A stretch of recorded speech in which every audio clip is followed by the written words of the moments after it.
And now, from beyond our dimension, this is the JeffMara podcast. Here's Jeff. My guest is Mark Ireland, author, researcher, and co-founder of Helping Parents Heal. Mark has actively participated in mediumship research studies conducted by esteemed institutions, and as a leading figure in the field, he operates a medium certification program. Mark, thank you for joining me and welcome.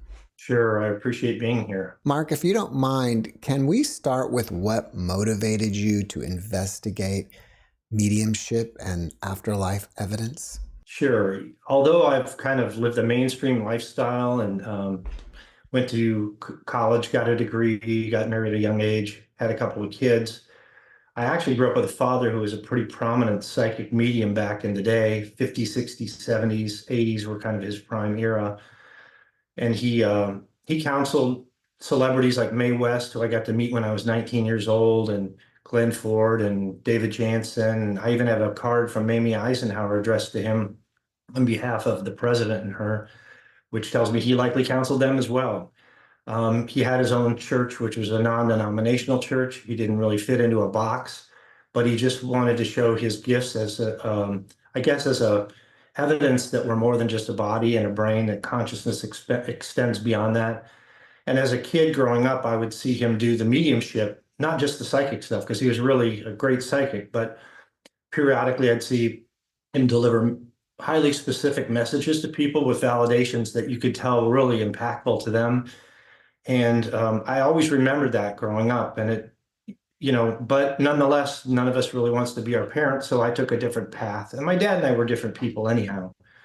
So I took that conventional path. But it was when my youngest son turned 18, one day he went on a hike in the mountains behind our home in Scottsdale, Arizona, and unexpectedly passed. And that's really what pulled me back into that. And that, even though I'm not my father, that day I did have a premonition before he went up the mountain, and I tried to talk him out of going, but he was 18, and I thought I was just being a worrying parent. But that was really the beginning of it. That drew me back into the field to investigate it more aggressively. Initially, I just wanted a sense of connection, and I got that several ways, which I can talk about. But that kind of took me down a path that I never really envisioned going down. I found it interesting that your father had a non-denominational church and he was a medium. Was he Christian based? So when he was raised as a Methodist till the age of 12. But he didn't see congruence between a lot of the things that were being taught in the church and how things really should be. At the age of 12, he had a dialogue with his pastor that's pretty interesting, where he said, if your son was you have a son, right? And the pastor's like, yes. He goes, well, if your son was very bad, would you, no, I'm sorry. He said, who loves your son more, you or God? And the pastor said, well, God loves him more. And he said, well, if your son was very bad, could you throw him in a big pit of fire? And the pastor said, no, I couldn't. He says, well, if God loves him more than you do, how would God throw him in a big pit of fire? So that got him thinking. And he had grown up with these abilities. They were just, in his mind, a natural God-given gift. And from his research of scripture, he found a lot of affirmations, especially in the New Testament, about these gifts, like 1 Corinthians chapter 12, when the Apostle Paul talks about the gifts of the Spirit. So that was kind of his foundation. So I would say it was Judeo-Christian oriented. A lot of what he was really focused on were Jesus's teachings, how to live life. And then the gifts of the Spirit is evidenced in various parts of that. But he was not bound to just that. It was a broader approach. One of his sayings was that there's a thread of truth that runs through all religions. I think that's what he was more focused on. And he branched out into the secular world doing demonstrations on TV, even in nightclubs and things. He wanted to reach people who would probably never go to a church, to really open their minds and get them thinking, wow, maybe there is something to this, and maybe I'm not just a body and a brain. Maybe I am a soul, and there's more to this than meets the eye. Even though you had that premonition about your son, did you have any shared death experience, or have you gotten any signs from him from the other side? Many. In fact, I'll share a few of them. I'd say I've had so many that it's just, I almost feel guilty when I think about other parents and the pain they've maybe been going through. Really, the first thing that happened was, I would say it was a day or two after Brandon passed. His name was Brandon. I wanted a form of connection directly. And so I went into a darkened room, which was a walk-in closet, shut the door, and tried to get into a meditative state. While in that state, I basically asked in my mind to have some connection with him or affirmation about him. Within a short period of time, an image of him scrolled by like in the inside of my mind's eye.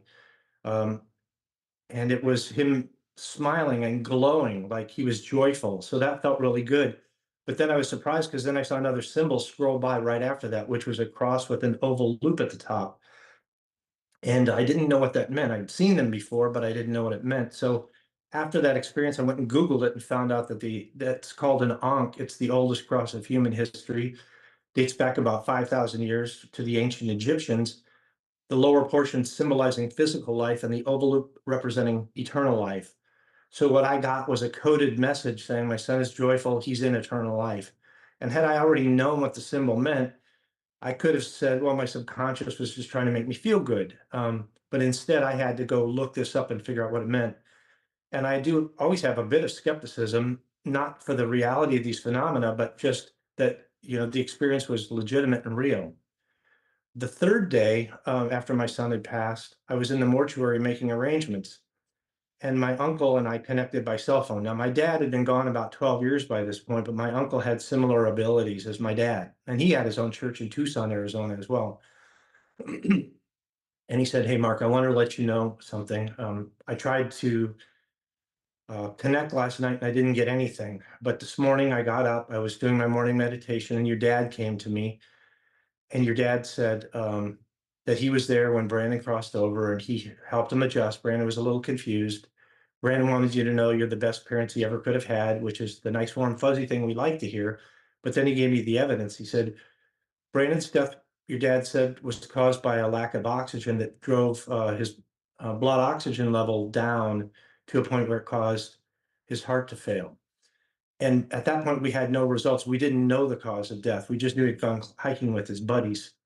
2 days later, I talked to the physician who conducted the autopsy, and she told me that Brandon had suffered a severe asthma attack, which had driven down his blood oxygen levels, causing cardiac arrest. So my uncle gave me the cause of death 2 days before the autopsy results were revealed. So those are kind of the first two things that happened within just days after his passing. And then it was like a whirlwind from then on. So at that point, did you just take a deep dive into afterlife research?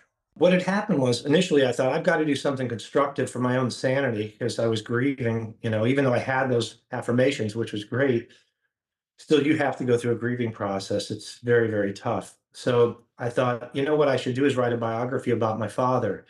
So I started pulling together information and doing this job, and I hired a editor out of New York City, and she read the intro because the introduction was really what had just happened to me to lead into my dad. And she goes, you know what, Mark, you can write your dad's biography anytime, but I think you've got your own story to tell. And that kind of led to a journalistic effort in this deep dive in my first book, Soul Shift. So the next thing that really happened that's really notable in this regard, as I was doing this writing, was 3 weeks later, I was watching the local news in Phoenix on the NBC affiliate, and they showed a research study being conducted by the University of Arizona where they were taking mediums under blinded conditions and having them do readings for people they couldn't see or talk to directly, or at least the sitters couldn't talk back to them. And the questions were posed by a researcher who served as a proxy. And I was really impressed that the medium they featured there was Alison Dubois, who later became famous from the network show Medium. But in this particular situation, she was doing a reading for these people, not able to see them and not able to hear their feedback, and being asked a lot of specific questions and giving a lot of very detailed, specific validations that I thought were, wow, that's pretty strong. And then at the end, they debriefed with the sitters who confirmed virtually everything she said as being accurate. So I thought, wow, I would love to get a reading from her, and I'd love to be in that lab. Little did I know both those things would subsequently happen. In fact, the very next day, the first thing kind of lined up. I get a call from a man named Jerry Concert, who was from Dallas, Texas, a friend of my dad's. And Jerry said, "Hey, Mark, I know what you've been through, and I know someone who might be able to help you. Her name's Allison Dubois, and here's a phone number you can call for a reading." I'm like, "Thank you, Dad." So that actually didn't happen for 8 months because she was, even though network show Medium hadn't come out yet, she was still very popular and well known because she was very good. So fast forward to the reading, which happened in August that year. 2 weeks before that, this gentleman hands me a box. Now, this was a guy that my dad knew. I opened the box, and inside are all these typewritten 8.5 by 11 pages. It appears to be a manuscript called Your Psychic Potential, A Guide to Psychic Development by Richard Ireland. And I'm like, "Well, where did you get this?" He goes, "Well, your dad gave it to me before he passed." And I'm like, "Okay." He goes, "Because you were out of state at the time." And I said, "Well, it's been 12 years. Why are you giving this to me now?" He goes, "I don't know why. I just feel like I'm supposed to." So 2 weeks later, I have the reading with Allison, and one of the first things she says to me is, I believe I have your dad here." And he's showing me a book, but I think it's his book, and he's handing it to you to take forward. Does that mean anything to you? And I'm like, "Yeah, I get it." And I've subsequently had that book published. But that'll give you a little feel for some of the early things that happened. I think really the most remarkable one, not to run on here, was a direct experience that my wife had. Now, 2 weeks after Brandon passed, I talked to an intuitive who said, "You will see Brandon at your bedside within 6 months." So 6 months later, we're going to go on a cruise to celebrate Brandon's graduation from high school. But since he wasn't physically able to go with us, since he passed, we took his best buddy, Stu, and our older son, Steven. We were gone for 7 days. Before we left, a friend of ours who was a guitarist, composer, and singer who had his own in-home studio was going to do some recording, and he asked if he could borrow Brandon's bass guitar. It's right in the middle there behind me, because Brandon was a bassist, and James Linton, only had guitars. So we said, "Sure, you can borrow it." So we loaned him the bass. We're gone for 7 days. We come back. The day we get back, my wife's sitting at the foot of our bed, and she senses a presence next to her, and she feels it's Brandon. She sees him as a shadow figure out of her peripheral vision. The very next day, James Linton calls us and he says, "Hey, Susie, I've got something to tell you, but I don't know how to share it." And she's afraid he broke the bass guitar, but it wasn't that at all. He says, "I was in the studio recording this song, and I felt another presence in there with me, and I saw a shadow figure out of my peripheral vision. And then I saw flashes of white light. I thought I was hallucinating, so I got something to eat. I drank some water. I took a shower, but every time I came back, it got stronger and stronger. And then finally, I kind of gave in and said, 'Okay, Brandon, what do you want?' And he said at that point, he felt guided to read you the words, the lyrics, and the bass line of this song. And he said at the end, he says, 'This is the best song I've ever written, but I didn't write it.' So that was pretty phenomenal. Regardless of the song, just the fact that they had identical experiences. Well, that his was one day after hers, and he had no knowledge of her experience. Well, that's amazing. If you encounter people who don't believe in life after death, what do you say to them? It depends where they're coming from. I think I've talked to a lot of people who may be agnostic or unsure, or maybe they just have a religious kind of perspective, but never really thought about, the reality of life after death. If someone's a debunker, hardcore skeptic type, I'm not going to really waste a lot of time on them because their mind's made up. That's like a religion, actually, for some of them. It's just like a original religion of nihilism, and disbelief. Uh, and that could be for a variety of reasons. Maybe they were raised by parents that were very right wing, very not right wing, but very fundamentalist in their religious beliefs. And they rebelled against that. So they kind of went the opposite way. But if people are open minded or at least willing to listen, I'll just share my truth like I'm doing now. I find that to be, the most effective thing because I'm a grounded person. I think that they find me believable.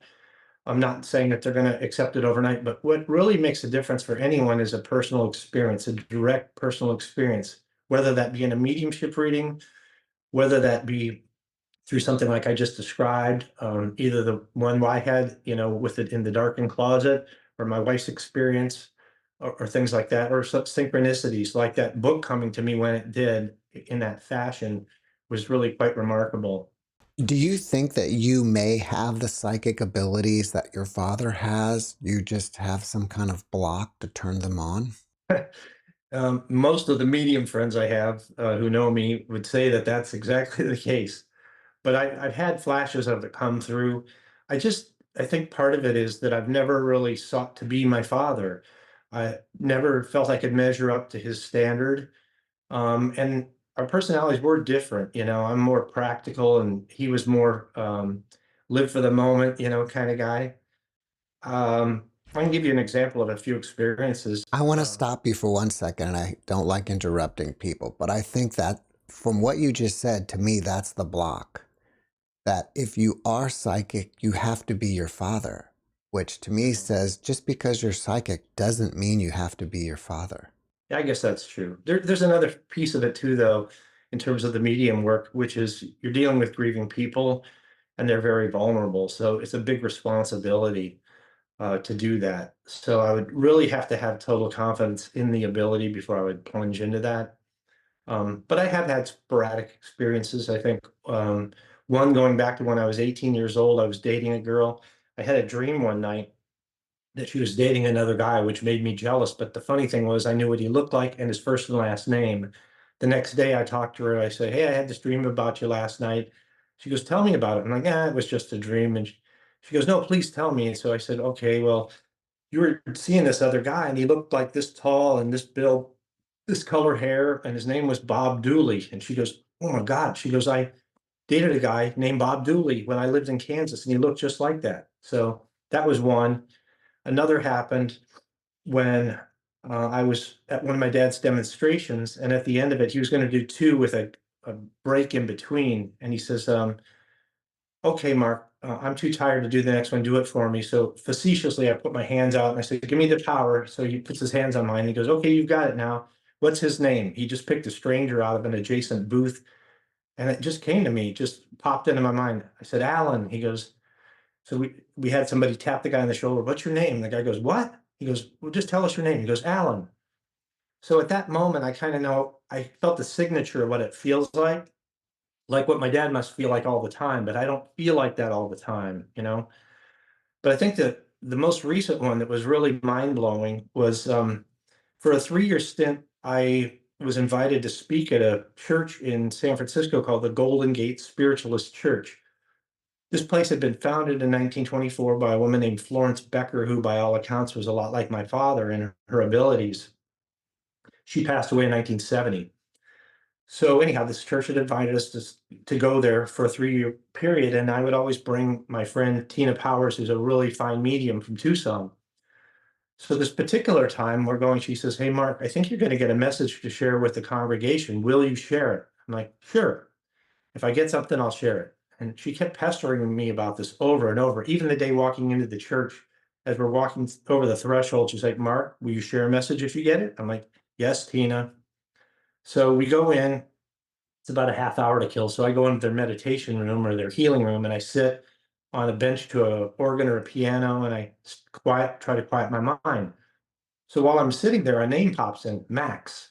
Now I didn't hear it, I didn't see it. It just came in like an idea or like a thought would, Max. But then immediately, Maxine. I thought, oh, maybe it's Maxine, not Max. But I got nothing else, just those two names. So I go up, I give my talk, and at the end, um, I said, Tina made me promise if I got anything, I'd share it. So I have to ask if the names Max or Maxine mean anything to anyone here. And the pastor, his name was Dell, his jaw dropped. He's like, "Well, Max and Maxine were twins born to the church founder, Florence Becker. They were delivered stillborn and they grew up in spirit on the other side." He says, "I think we know who is here right now." So that was pretty mind blowing. And then at the end, he says, "I want to show you something." After we were done, took me upstairs and showed me a landscape painting that I believe Florence Becker, the church founder, had done.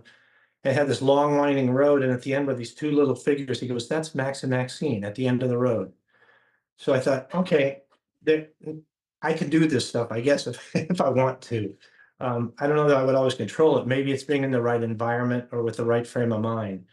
But up to this point, I've taken more kind of a experiential journalistic kind of path. And I feel like if I ever say, okay, I'm going to dive into that and be that, then I kind of forfeit the right to do what I've done thus far in terms of being the journalist to report on these phenomena. What would you say is the most remarkable thing you ever saw your father do? Wow, there's just been so many. I mean, he would always, in the terms of the psychic stuff, he would blindfold himself, tape with Johnson Johnson medical tape, which if anyone's ever seen it, it's extremely sticky and totally opaque. He put 10 strips of that over 3 opaque blindfolds and more tape down here so no one could accuse him of looking. People would write questions on pieces of paper, send them up oftentimes in envelopes or folded tightly, and he wouldn't have to open them, and he would answer their questions, go way beyond that. People would send up dollar bills. In fact, Tony DePrima, who owned a place where he had hired my dad to work a few years. He and his buddies took a $20 bill, wrapped it in foil, put it in a sealed envelope, and said, "Okay, give us the serial number." And my dad, on 3 different occasions, successfully did that without opening the envelope. Um, One that came to me that I thought was really phenomenal was a woman named Norma Poling approached me as I was about to do a talk after my first book was released. And she says, "Hey, Mark, I saw your dad many years ago and I wanted to tell you a story." And this one really stretches your mind in terms of the whole idea of time and space and everything. But she said, "I first saw your dad in 1963, and he had asked us to send up a question, and he had blindfolded himself, as I just described. And she was trying to think of what question to ask. She thought, well, I should either ask, will I have a fourth child or will I get my master's degree? She only wrote the question about the master's degree. She sends it up, and towards the end, he answers her. He goes, yes, you'll get your master's degree. So she said, okay, great. Well, she did get it. She hadn't seen my dad then for 5 years. 5 years later, she comes back to see him again, and she writes an entirely new question. And so during the reading, my dad gets her paper and he says, Norma Poling, oh, I see you had that fourth child. That's Oh, the question she'd only thought of 5 years earlier and never wrote down. that's great. Do you feel like you were ever pressured by your father to become psychic? No, he wanted me to be my own person. He would always tell people I was psychic. He said, oh, my son's very psychic. And I would be like, I'm not psychic, Dad. I can't do what you do. But it's because I had a twisted view of what being psychic meant. You know, most of the people I've met who have a psychic ability, um, it's not quite that extreme, you know, it's more subtle. It might be an intuition, it might be to serve as a warning or guidance in their life. It could be a little stronger where, you know, they can do a reading and give you information that's valuable in terms of where you're going and where you're headed. But he actually wanted me to be a lawyer, which I'm glad I didn't go down that path, but I got a political science degree because I was thinking of law school, and then I got married young and thought, you know what, I can't keep going to school. I need to earn a living for my wife. I have to be fair about this. And I went into the business world and actually enjoyed that and did very well there. I think the legal system would have been too tedious for me. I would have been too ADD for all that kind of work. Boy, it would be great to be psychic in the legal world, though. There is one, Mark Anthony out of Florida. So I know him. If you ever want to have him on, he'd be a great guest for you. Thank you. Can you share with us some of the most compelling evidence that you have gathered about paranormal and mediumship? Yeah, in terms of scientific evidence, it really goes back to work done by the Society of Psychical Research and something called the cross correspondence experiments. And what makes those compelling is that even people who believe in psychic phenomena, they may not believe that, or mediumship, that someone's actually connecting with a discarnate individual or a personality. They may think it's telepathy with a sitter, or that just clairvoyance is able to pick up information from some sort of archive that exists, like a universal database. I'm trying to think of something records.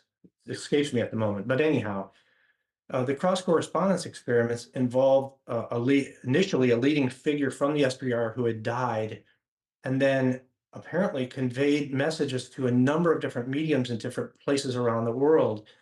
and each message on its own meant nothing, but they got assembled together and it formed a mosaic. So it really showed information coming from an independent, intelligent source. So in terms of science, that's really the high standard, cross-correspondence experiments. I say something similar to that is what I call drop-in phenomena with mediumship. And I've experienced that directly um, with a friend named Deborah Martin. She's a fine medium out of Scottsdale, Arizona. So I was at work, my day job, and I got a distress email from a friend in Sacramento, California. She apparently her brother had just died in a motorcycle crash, and she wanted to talk to me because I think she'd read my first book and knew about my interest in this area. And she was pretty desperate. But I was tied up that morning. I couldn't talk to her right away. And I said, you know what? I'll reach out to you later this afternoon. Coincidentally, or actually synchronistically, I had already scheduled a meeting with Deborah Martin that afternoon to review a forward I was writing for my dad's book that I'd mentioned earlier, Your Psychic Potential. So once I started driving up to Deborah's house, I talked to Linda, who was the woman in distress. And Linda had told me, yeah, my brother was on a motorcycle. He got hit by a car. He died instantly. And I'm worried because he left some kids behind. And that's all she told me. That was it. So I said, hey, Linda, I have to go. I'll call you back later, but I just arrived at an appointment. So I go to Deborah, ring the doorbell. She comes out to greet me. I said, you know, it's really ironic. I'm here at the home of a medium right now because a friend of mine just suffered the passing of her brother. And Deborah said, well, it's no accident because I'm supposed to talk to her. I'm like, okay, do you want me to get her on the phone right now? She goes, no, let's talk about what we came here to discuss first, and then we'll go down that path. So we went through the material we had intended to talk about pertaining to the forward to the book. And then I said, do you want me to call her now? And she goes, well, I don't have enough time because I have to pick up my daughter from school, but let's you and I sit down. So I'm serving as a proxy sitter in this case. Let's you and I sit down and let's see what I can get. So she took a pad and pen. She sat in one chair. I sat next to her on a sofa. And she goes, what's your friend's name? And I said, Linda. She said, what's the brother's name? And I said, I don't know. So she goes, within 5 seconds, she's like, did this involve a motorcycle accident? She says, he's telling me that he died right away, so he didn't suffer. He wants her to know that. And he brings up kids, little kids. He says specifically the little kids, and that she's worried about them. Um, and then he brings up a red ribbon or like a red ribbon that I think went over maybe his casket. And then he mentions a little boy. There's a little boy. Um, and so I don't know any of this. I mean, the only thing I knew is that he died in a motorcycle crash. I didn't know these other details. So she said, I have to go now. So why don't you share those validations with her, and then I'll connect with her later today. Just give me your phone number, which I did. So I left. I called Linda on the phone. I said, well, you're not going to believe this, but right off the bat, without any knowledge, you know, she got that your brother died in a motorcycle accident, wanted you to know that he died instantly and that didn't suffer any pain. And then I said, she said he also mentioned the little kids. Now, that meant nothing to me. She goes, well, there was a period of time when the brother had suffered through a drug problem. And so she had actually raised the kids with her husband for a number of years. And they specifically call them the little kids. Now, one other thing Deborah said that I forgot to mention was something about bath time or a bathtub. So then I mentioned that to Linda, and she goes, oh, well, the little kids love bath time. That was their favorite thing. They'd have these toy boats that had water wars. And I said, and she also mentioned something about a red ribbon that she thought maybe went over his casket. She goes, well, that's correct. His motorcycle buddies bought this red ribbon and they had it draped over his casket. And then I said, well, is there something about a little boy aside from the little kids? And she goes, yeah, he has a new grandson that was just born to a different daughter. So there was this little boy, and that was a clear reference to her. So there's 3, 4, 5 things right there. I'm not remembering all of them right now, but that were brought up that I didn't know, you know, so she couldn't have been reading my mind. To me, that indicates, you know, direct contact with the brother who had passed. She then later gave a full reading to Linda later that day and included a lot of details, including his favorite food was pizza, thanked her for changing the music at his funeral from country western, which he hated, to hard rock, which he loved. the phrase live, love, and laugh, which is common now, but back then this is like 12 years ago or more. I can't remember exactly, but back then live, love, and laugh wasn't a big thing, but live, love, and laugh is something he never said to her in life, but she had just hung something on the wall to remember him by and was about to get a tattoo with live, love, and laugh to memorialize him. So that was a pretty striking one for me, especially with the drop in information coming to me as an intermediary to share with Linda. At some point, you hook up with Elizabeth Boison and you co-found Helping Parents Heal. How did that come about? So after my first book, Soul Shift, came out, I was doing some workshops, and at the time I was working with another psychic medium, and it was kind of a psychic development workshop. And what I was doing was sharing my father's material, which was not published yet. And then Jamie Clark, who was a medium friend of mine, he was telling his own process in terms of the people that wanted to develop. So during a break during that, a woman approached me. Her name was Suzanne Wilson. And she's like, well, I just moved here to Arizona from Florida, and I came here to meet some like-minded people. And she says, you know what? I actually met and read for a woman whose son also died on a mountain similar to yours, although it was in the Himalayas. And I said, you know what? Why don't you give her a copy of my book? And here's my contact information. Just in, maybe it would help her, and she can call me if she'd like. It was no more than a day or two later, I get a call from Elizabeth, and Elizabeth says, hey, I read your book. I loved it, and I want to meet you and your wife. So we arranged a meeting. We got together, and she says, hey, I started this group called Parents United in Loss. It's a Facebook group for people locally who have had a kid pass. And I'm going to have my first ever meeting. Would you be my guest speaker? And I said, oh, sure, I'll do that for you. So I go to this initial meeting, 40 people. It goes really well.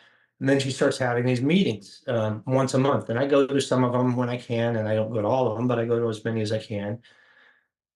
Fast forward, now this was like 2000, late 2009, early 2010, I think. I think it's maybe early 2010. Fast forward to 2011, I'm leaving a corporate job, and Tina Powers, who I mentioned before, and I are talking, and she says, you know, Mark, I think your real calling in life is to help other parents who've had a child pass, who've been through the same thing as you. I think your mission in life is to form some sort of organization to help them. Why don't you think about that? So I did mull it over, and I thought, that's a good idea. But Elizabeth already has something, but the problem is it's only one group in one location. What if we took and blueprinted her meetings and then had other people open up affiliate chapters in other locations? She doesn't have a newsletter. I could help her put that together. She doesn't have a website. I could put that together. So I call Elizabeth and I'm like, hey, would you like to blow this thing out, and have other people in other locations do the same thing? I'll help build a website, newsletter, and maybe we could consider a new name like Helping Parents Heal. She goes, I love that name. She goes, I really didn't like the other name. I felt it was a downer.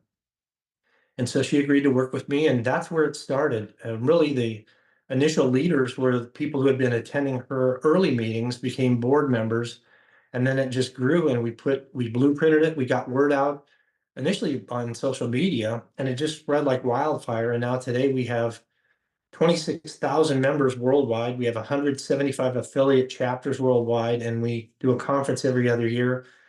The next one is this year in August. It'll be in the Phoenix area, and it'll draw 1,000 people. We've already registered about 900.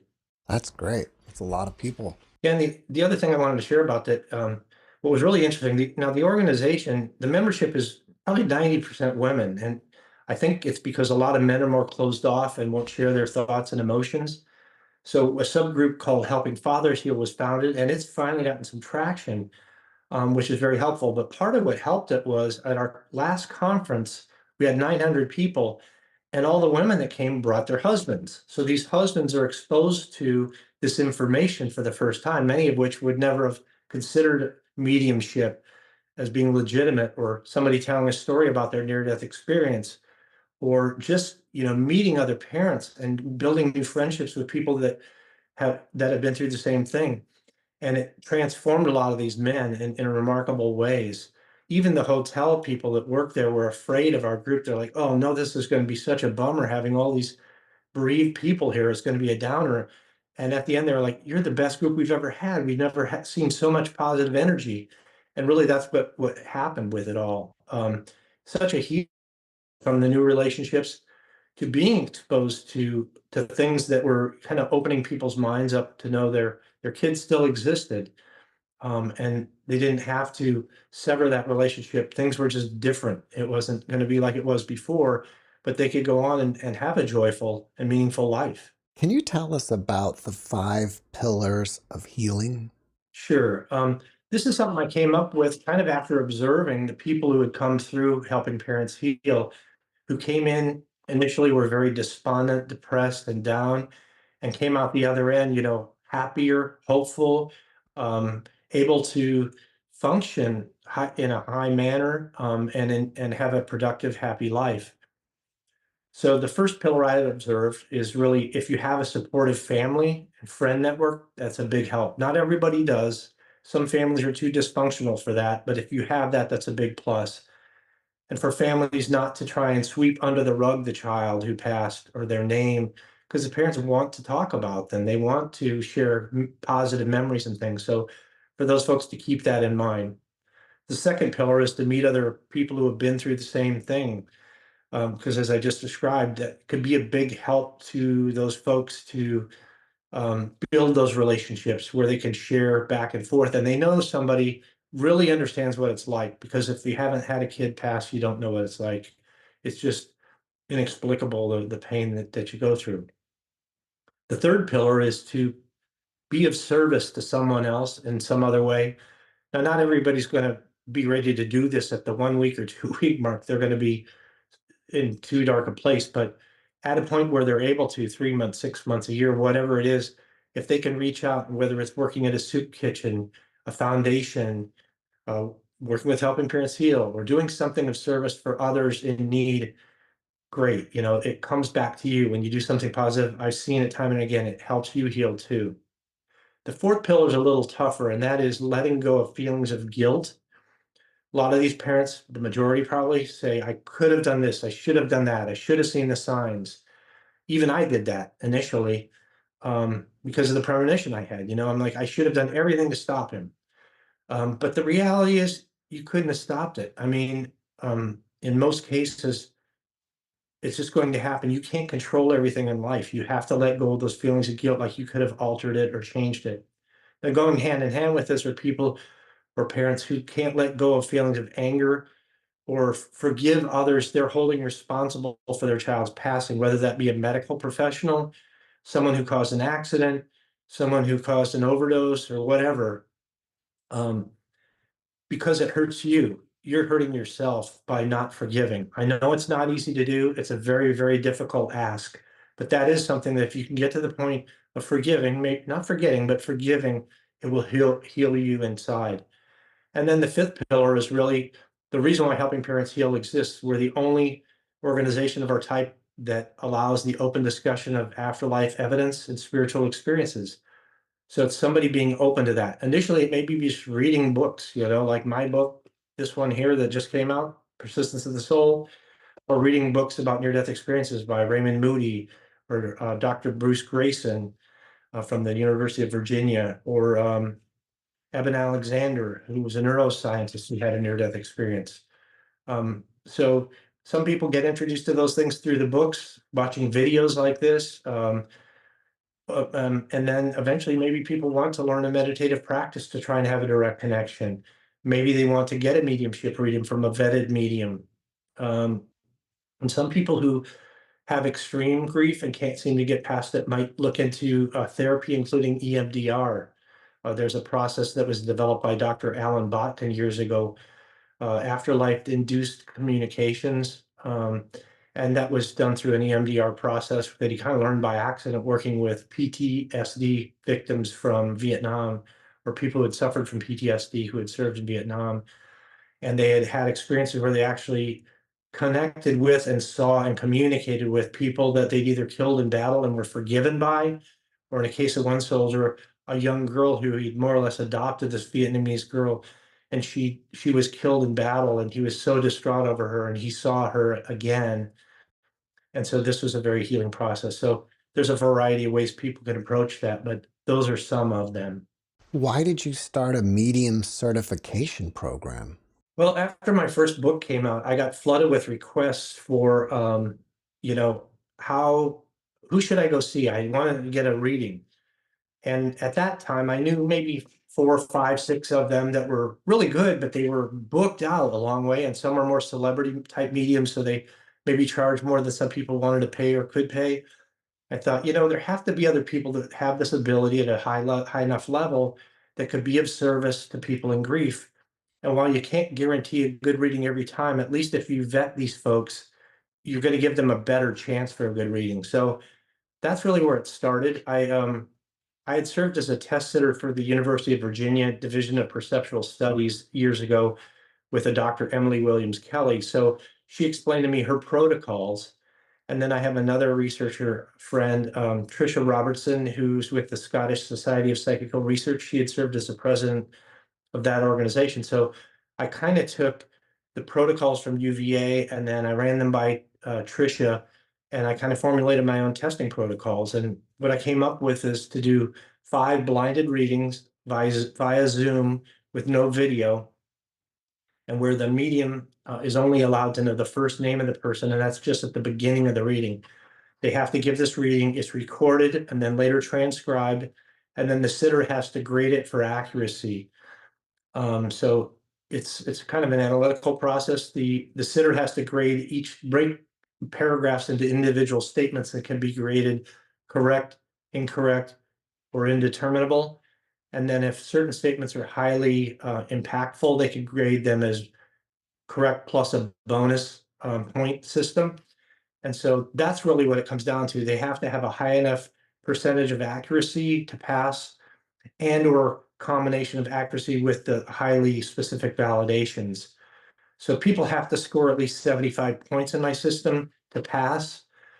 And I've had people score, in the 90s, approaching 100. And that doesn't mean 100% accuracy, but it's a percentage accuracy plus some bonus points. But I would say some of them are in the 80 to 90% accurate range, in addition to generating highly specific statements.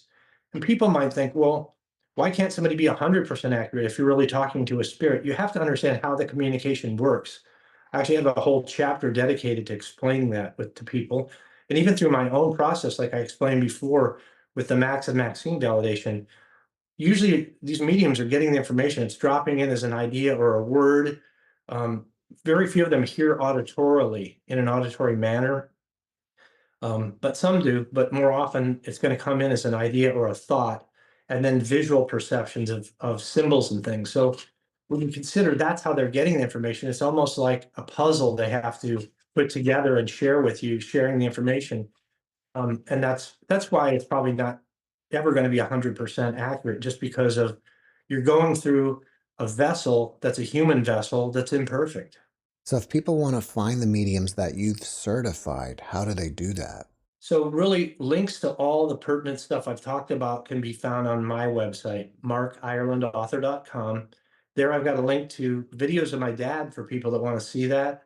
He did a demonstration on the Steve Allen show in 1971 that's really phenomenal. I think they give people a really good idea of the psychic work he did. You've got Helping Parents Heal link on there. You've got a link to the certified medium site, and then any other things that people want to see. I've got a bunch of different media on there as well, but it's markirelandauthor.com. They can find all those links. Now, your newest book is called Persistence of the Soul. Correct. A lot of what I covered today was detailed in my first book, Soul Shift. This one continues a personal narrative of my experiences, which continue on an experiment I did with my sister before she passed. But it's more of a scholarly book because I take a deeper dive into the research and the supportive information. So I'm not just sharing my experiences, I'm sharing, the research and supportive information that backs it up. Well, if people want to find out more about it, should they go to your website or Amazon? Well, my website has links to Amazon, Barnes and Noble, and all the resources. And there's actually 11 Amazon locations that have it in different countries. It's in English in all of them, but it's available in, the US, Canada, UK, France, Italy, Poland, Australia, etc. So it's up to them. They can either find the link on my site or they can go directly to Amazon, whatever they prefer. If people want to ask you questions, are you open to that? And if so, how do they connect with you? Absolutely. Same website. There's a contact page on there with my email address. Just use that email address on the contact page, write me, and I'll write you back. Happy to talk to you. Mark, before we finish up, can you leave us with one last positive message? Yeah, this is something I like to share. It's just, people go through a lot of turmoil in their lives. Sometimes suffering's involved and roadblocks and hurdles. I just want to share that you have a purpose for being here, and your life has a path and a purpose, and to hang in there and go through it, because you'll come out better on the other end. I see life as a process of soul development, soul refinement, and that's why we're challenged with some of these things. So don't give up, hang in there. You'll get through it, and you'll be happier on the back end that you did. Mark, thank you for your message, and thank you for being my guest. Thank you, Jeff. Thanks for watching the JeffMara podcast. I really appreciate you. Another way to show support is through YouTube memberships. And if you do, there are loyalty badges and other perks depending on your level of membership. All you need to do is click the join button underneath the video to find out more. Thank you for your support.